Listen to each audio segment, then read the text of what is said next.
has its own, I think it started out large, medium, and small. And yeah, we won't say what my favorite was.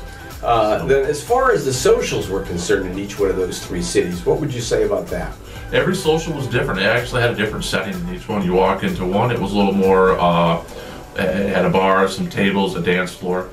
That was Kyiv. And then Poltava was like really, it was like a real nice I think it was third floor, you know, like a nice, really nice dance place. It did have, you know, a lot of tables, but it had a really nice dance floor, a couple different levels there, and great bartenders there, great people. So it was a little more, I would say, you know, upbeat, you know, like a nicer, it was probably just all around just a nicer, you know, nice place to go to. Yeah, you walk in, you know, you kind of, you know, I guess I would say you start looking for a girl to talk to. You know, you grab a glass of champagne and you walk in, and then that's how the night always starts. You just, that's kind of odd to say, you know, you don't expect to, you know, you go into a place where I'm at, you walk in and, yeah, you're looking at girls and whatnot, and you don't directly immediately go and say, okay, I'm going to go talk to her like right now. You know, I'm interested in her. So they all started off, yeah, progressed the same, I would say, just in that nature. So then a lot of conversation at the beginning, say for the first couple of hours or so. Yeah. Yeah, it was more conversation than the first, yeah, maybe hour and a half. And then once the night progressed, everyone kind of got loosened up, got used to the atmosphere. You know, you hit the dance floor, or you're kind of laughing with your date or the girl that you were sitting with.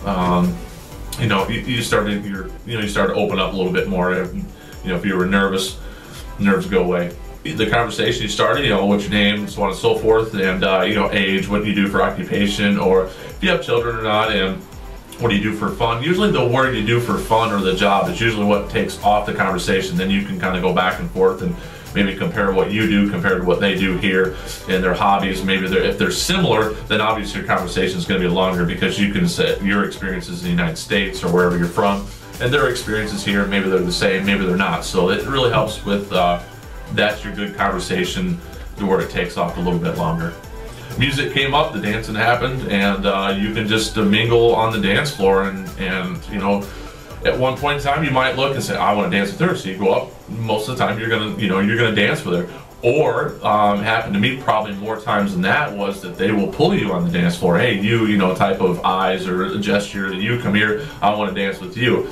And maybe one or two at a time, or maybe they're friends, or yeah, it was, yeah, a lot of dancing going on and a lot of interaction. Toward the end of the evening, in the various cities, of course every city was different, but did you see a lot of your buddies, or maybe even yourself, moving on to something else at the end of the evening? Yeah, at the end of the evening when the social was over, either you found a girl you really wanted to be with and you didn't want to spend more time outside of noise, music, people.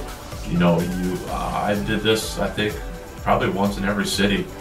Afterwards, I go out and spend some time with them. Or if I did not find a girl, the group of guys that was here is just, you really didn't know what to expect coming here. You know, you're with, you know, some guys, and some guys you don't know what that's going to be like, you know, their attitude, what their intentions are.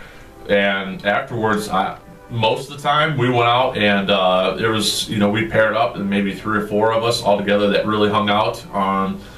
We went to other places and had more good time, and met other girls, or new experiences as far as like just the type of setting the restaurants are, or the bars, or so on and so forth of that nature. So yeah, it was I know some guys turned in at 7 a.m. I know some guys turned in at 1, 3. It was all hours of the night that people were coming in, and it was always at breakfast time you got to hear all those stories. So the breakfast time was something to look forward to.